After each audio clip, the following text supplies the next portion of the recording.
Hello and welcome to Diverse and Inclusive Leaders, the podcast where I interview the most inspirational and thought-provoking leaders of today and unearth their unique stories of diversity and inclusion to help inspire, educate and motivate others.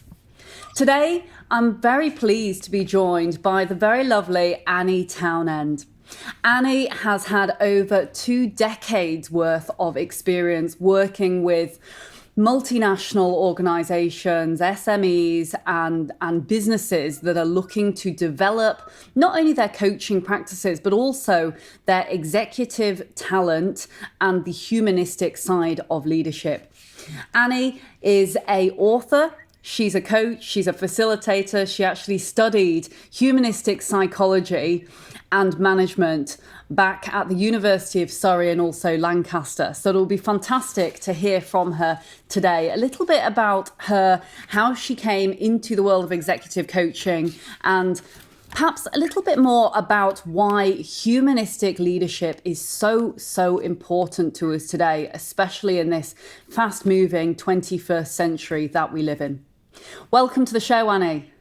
Thank you. I'm delighted to be on the show. Thank you for introducing me so well. You're most welcome. So tell me a little bit about what you have been up to recently, Anni, and perhaps, share with our listeners the kinds of work that you're doing and how you came to be in this wonderful world of executive coaching, which seems to be all the rage at the moment. I'm hearing a lot about people wanting to get into executive coaching, and given that you've been in it for 20 years and obviously seen it through various transitional phases, it'd be great to hear a little bit more about that and some of your experiences. Lovely, thank you. Well, I realised some years ago that I wanted to help leaders, especially create organisations in which people felt safe. And by safe, I mean safe to be who they are. So that humanistic side that you've already mentioned, I realised that the culture of an organisation is very, very determined by the people at the top and that top team, those very senior leaders. So after I'd done my master's in management learning, I became even more curious and more interested in working within organisations and particularly with those senior groups of leaders, because I really do believe that a culture of an organisation is a reflection of its leadership, and particularly those leaders at the top of the organisation. So what I endeavour to do is to support senior leaders, work very closely with the most senior leader and support them and their team.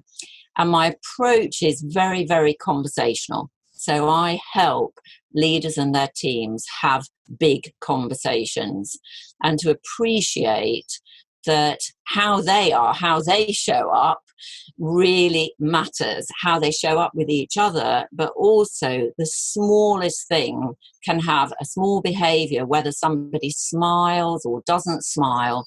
When you're a senior person, that can have a huge impact on the people around you.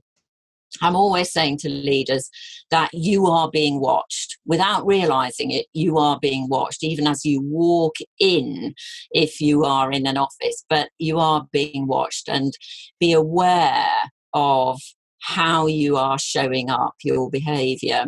And a smile can make all the difference, particularly when it comes to somebody more senior or a colleague. And that's my ambition, is to really help leaders create organisations in which people feel valued, they feel trusted, and most importantly, they feel able to be themselves. And of course, then they perform so much better because they're happier.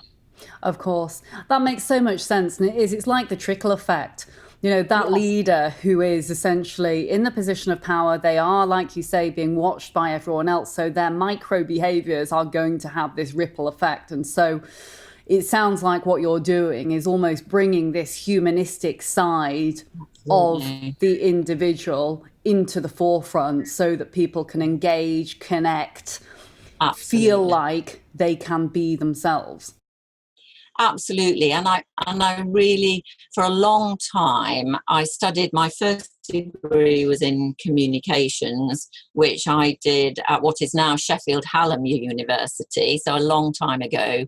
And I became very aware then of group dynamics. So I became very interested in organisations through being part of seminar groups, through being part of a community of learners. And I think that's probably what, going from there into the world of work, I wanted to find a different way of working where people had a voice, where everybody had a voice, and there was a sense in which everybody would be included in the conversation, no matter where they were in the organisation. So I've always been very committed to a more collaborative approach of leadership, and for that to happen inside of relationships. So it doesn't mean to say that the leaders don't provide direction. Absolutely they do, but they're very clear about what's negotiable by way of having a conversation, which might be how we get somewhere. They may set the direction, but in terms of the people around them, that might be a conversation around how shall we get there? What's the best way to do this? So much more innovative when people have those relationships in which they feel valued, in which they feel seen and heard, and ideally understood. Of course. And that's so critical for leaders as they've spent their entire career potentially working towards, whether it be a C-suite position, director position, or a CEO position. They then find themselves in this role where actually it's much less about those technical skills, or I'm not saying it's not about the balance sheet, but actually I've heard so many leaders say the most important critical piece is getting to know, getting to understand, and be really working closely with the people in a collaborative way so that they can understand where you're trying to get to.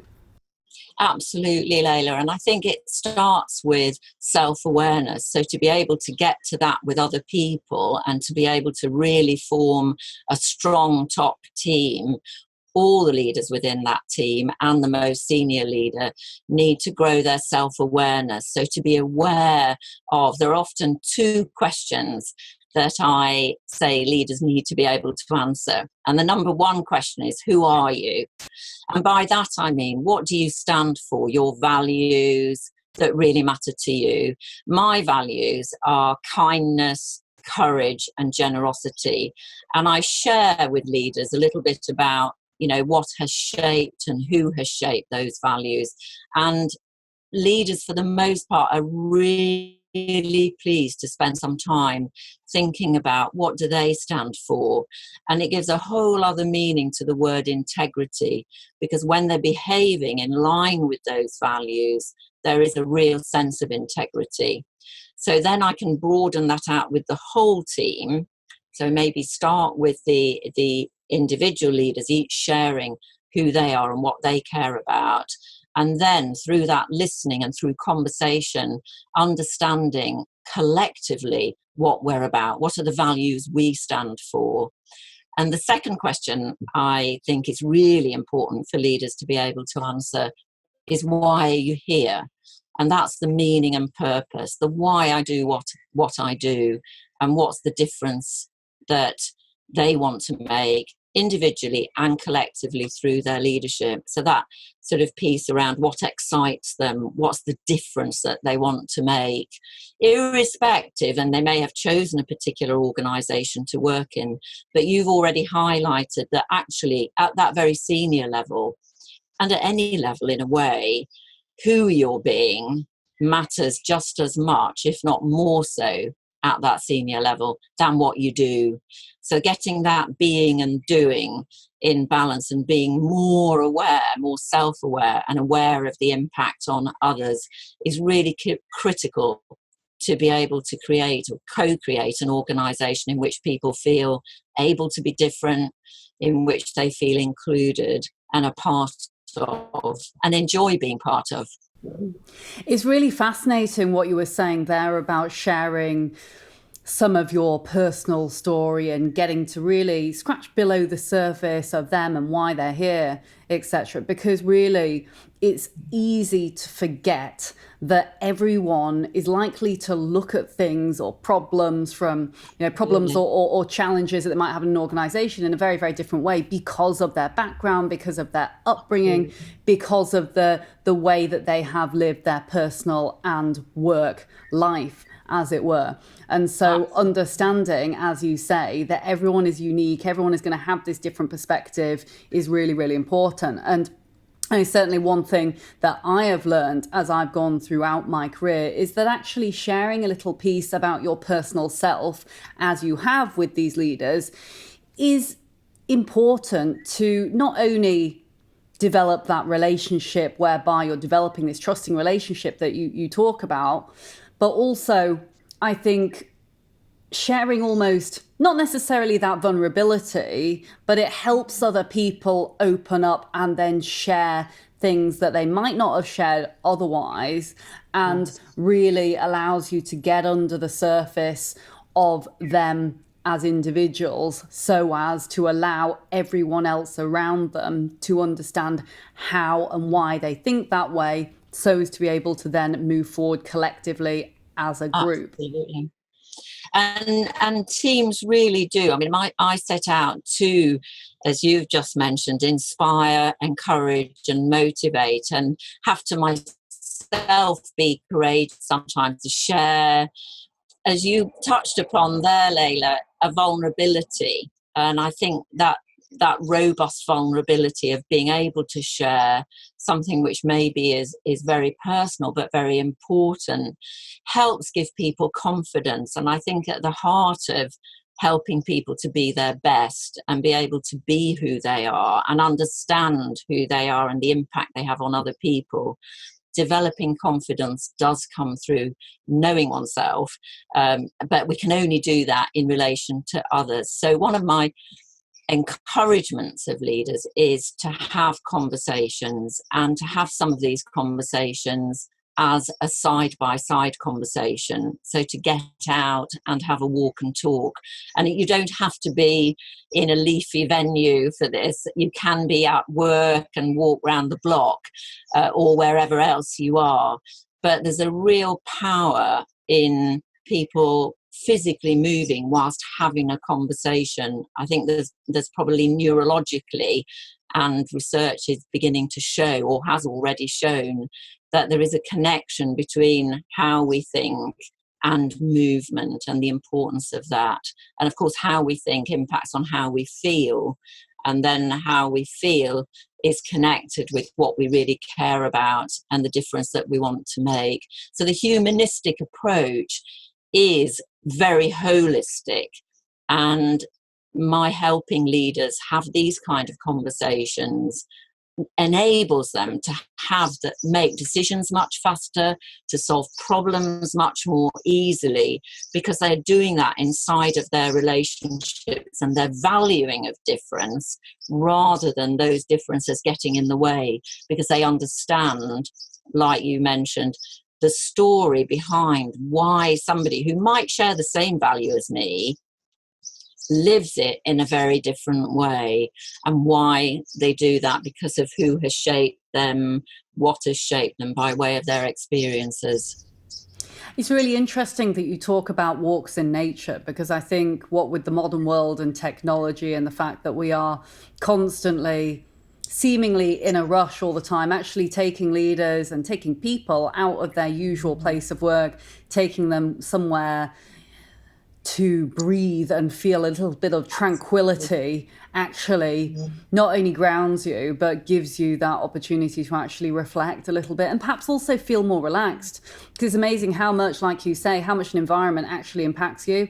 All of these external factors, whether it be a certain type of office environment, phones going off, people chit-chatting in the background, all of these factors coming in from the outside impact us as humans. So plucking one out of that and then taking them away somewhere else actually is a very, very good idea. And I'm sure that really does help you get to the root core almost of the issue and help people be able to move forward.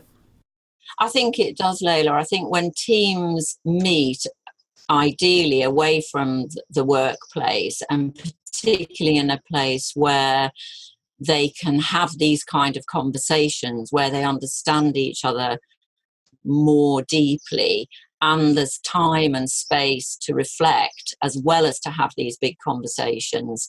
Typically, I will send a few questions ahead of a team working together based on my conversation with the chief executive or the senior leader. And these questions will be around the kind of things that we're talking about, to help people to prepare their own thoughts, to reflect maybe on things they haven't really thought about, and then to be coming and be willing to share some of those things with their team. Everybody gets a chance to share. I'm really always very encouraging that everybody feels seen and heard. And through that bigger understanding of each other, as I mentioned, then people, hitherto really difficult issues for a team, they're able to support each other and challenge each other, and crucially give each other much more honest feedback, which is not only committed to each other's success and therefore the success of the organisation, but it's also from a place of wanting people to be their best. And I help leaders as teams, if they're able to do that, then they're able to do it with the people who report to them. And people learn so much more from each other in that way. And there's a constant sense of developing and growing everybody as leaders, and everybody being part of something. Absolutely. And I think it's this real sense of inclusivity that really does have a massive impact on driving forward positive change. Absolutely. As you say, when people feel like they are seen and they are heard and understood for who and what they are, they intrinsically feel that sense of belonging. And as human beings, I think it's very easy to forget that actually what we all crave deep down in our DNA most of the time is to feel that sense of belonging, like it's okay to be ourselves here. Absolutely. And I think the human in humanistic and the human in business, in the commercial world, is very, very important. And in the fast moving world, and our responding to each other so fast, that taking time out to really focus on the team and on the relationships between us in a team is really, really valuable. And the pausing to reflect, you mentioned taking a breath, taking a bigger breath, is so important, and helping people to look after themselves physically, stimulate their thinking, feel connected, and that feelings are okay, and that they can talk about what they're really excited about for the future and how it fits with the purpose of the organisation. I think as leaders feel they're much more believable, and people are more likely to follow them, but also they're more likely to be able to come and have a conversation with them, and the top team to have those big conversations with each other. It's fascinating that you mentioned the feeling piece so profusely, because it's interesting, because I don't think that leaders and people in business talk enough about the importance of feeling. Why is this? So busy. I think because we're so busy, and so often as leaders we don't make time and space to simply ask somebody, and how are you feeling about that? So we're more likely in a team to say, so what are our thoughts about this? What's everybody thinking about this? And to really be conscious of asking, and how do we feel about this? How does it make us feel? And very importantly, how is it likely to land with other people? How are they going to feel about this? Thinking about how I want people to feel around me is a really important part of being a leader and of being a leadership team. How do we want people to feel when they come in to present to us, for example, an idea? How do we want them to feel? Well, hopefully we want them to feel valued, and we want them to feel that we are interested in them. So given that, how do we need to behave? So I'm very keen on helping leaders and their teams to identify, so what are the behaviours? Because the culture is made up of those behaviours, really, that are underpinned by everybody's values. But what are the behaviours that we need to start? If that's how we want people to feel, maybe we need to consciously say hello to people when they come in, introduce them by name, remember their name.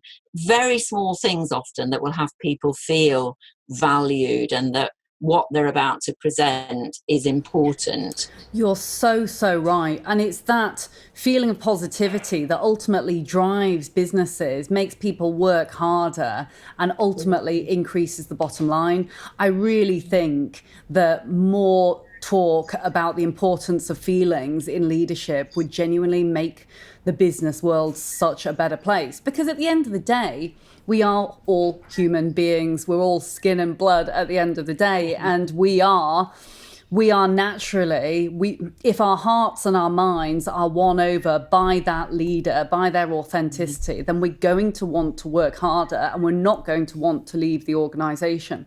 There's a quote that I love, and I forget now who said it, but it goes like this. People will never remember what you said or what you did or what was written down, but they will always remember how you made them feel. And so if you can make that feeling resonate with people, you're absolutely right. It does bring people along the way. I love that quote as well, Leila. Another one I really like is leadership is about getting comfortable with being uncomfortable. And I think, that's that vulnerability again, but also a strength in being conscious of who we're being and knowing that probably one of the reasons we maybe sometimes avoid going into having some conversations that are more, if you like, sharing of feelings is because we are not used to it and we feel a bit uncomfortable when we do it.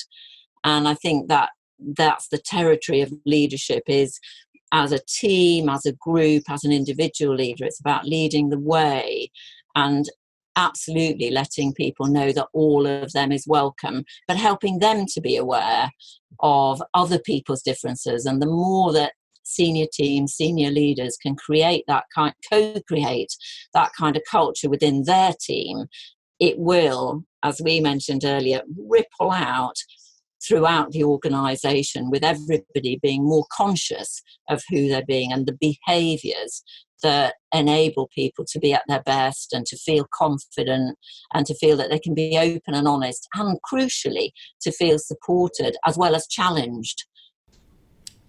Absolutely. And I know how incredibly passionate you are, obviously, about a lot of the inclusive behaviours that we've been talking about and diversity and inclusion in general. What to you is diversity and inclusion? And before we run out of time, it would be great to hear a little bit about your background, because I know you had a very interesting background, and I can see how passionate you are about it. And I'm thinking to myself, has this led you into the diversity and inclusion space specifically? I think so. I mentioned to you that only recently have I started to speak about the fact that I went to boarding school at the age of 10, where I became acutely aware of feeling very different, both in terms of my background, but also where I came from. I am a proud northern lass, although I live in the south of England now. That's where I was brought up. And I went to school and I felt very, very different. And I think I was very, very different. And I think that probably, when I was preparing for our conversation today, I thought that's probably where it started, where I became curious in difference. And then over the years, became more and more interested in how important it is to feel a part of something, to have a sense of belonging, and what are the behaviours that go with that. So that's why I did my first degree in communications and became very fascinated in the groups that I was in, and that then led to my doing further studying, but also thinking about the ways in which people work.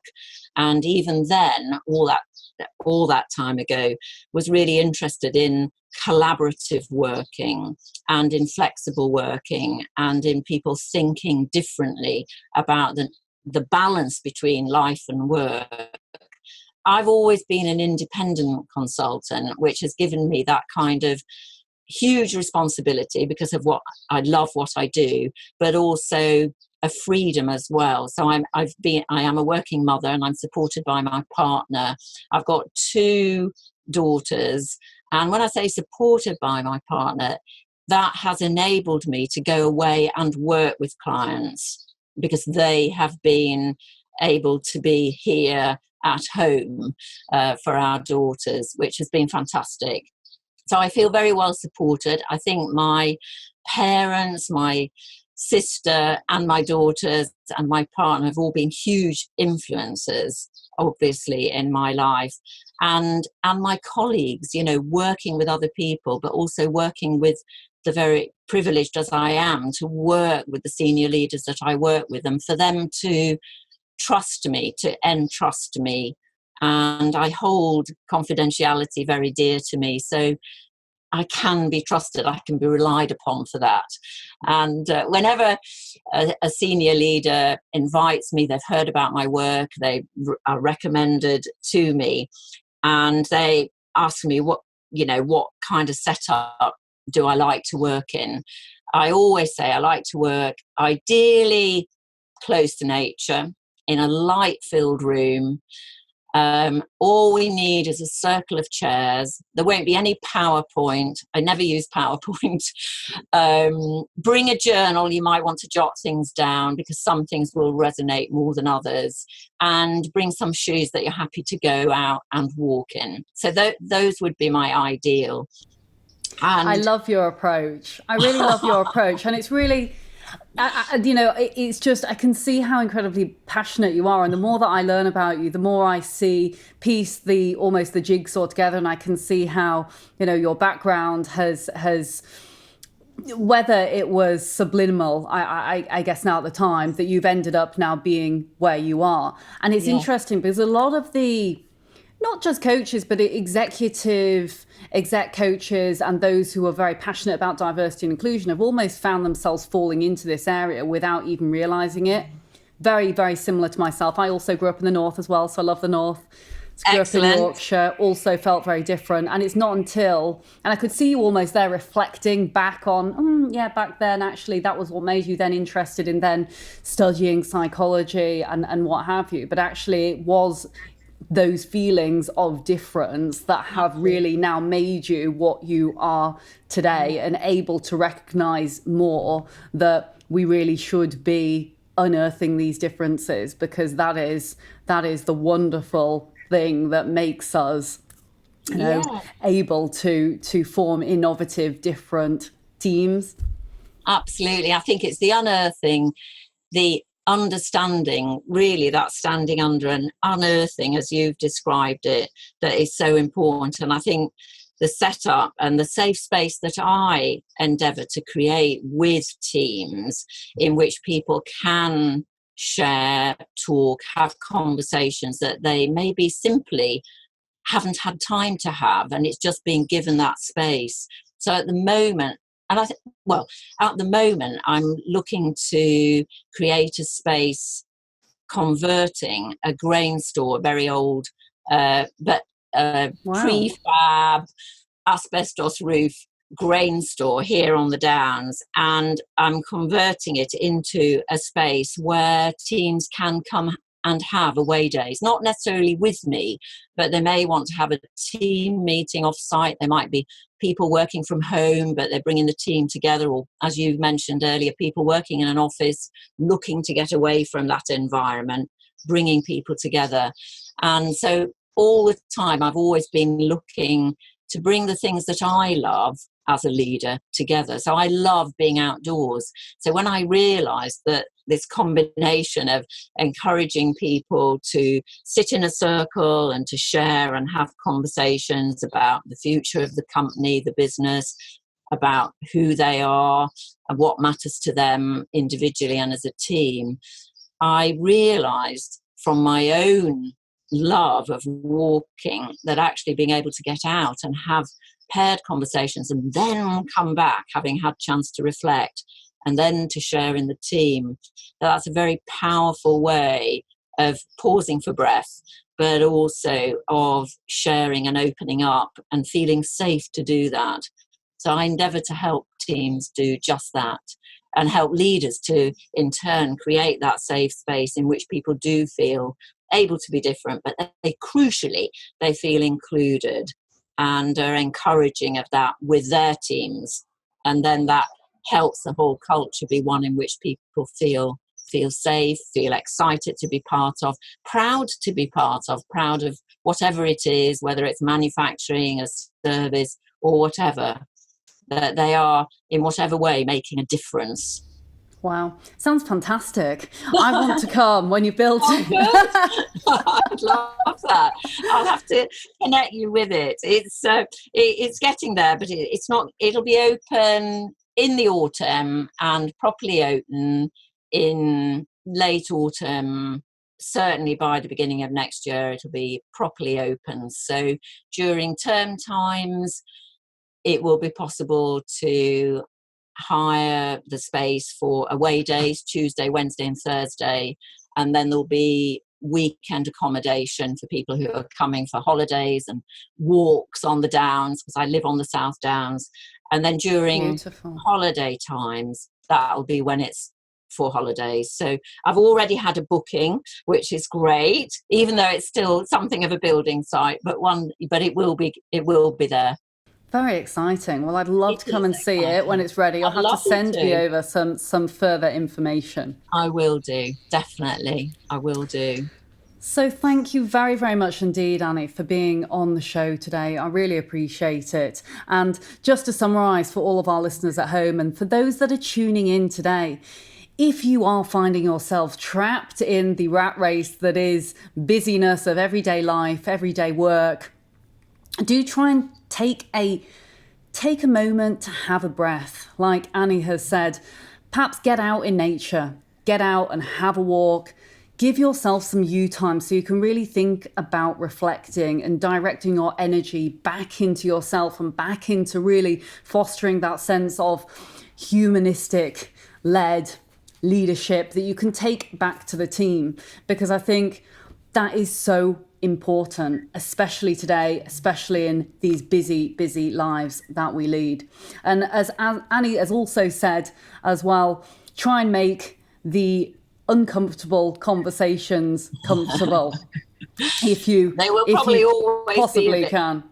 A bit uncomfortable, but it's worth having a go, and they're often easier than what you think they're going to be.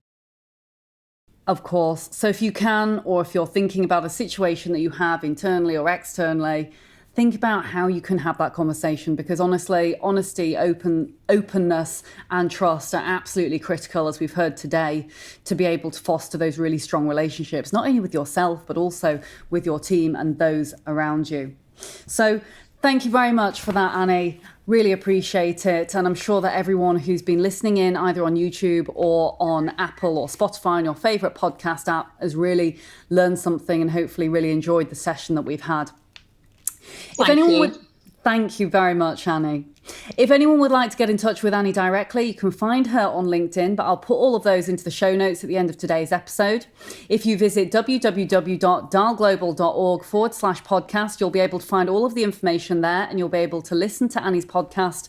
Please do subscribe as well. We have a YouTube channel, which is called the Dial Global YouTube channel, but you can also subscribe via Apple, Spotify, Stitcher, or on Android or any of your other favourite podcast apps. If you can give us a 5-star rating as well, if you've enjoyed the show, we would be very, very grateful. Until next week, I will look forward to seeing you soon. My name is Leila Mackenzie and you've been listening to Diverse and Inclusive Leaders, the podcast. Thanks so much and see you next week. Thank you so much for watching the Diverse and Inclusive Leaders podcast.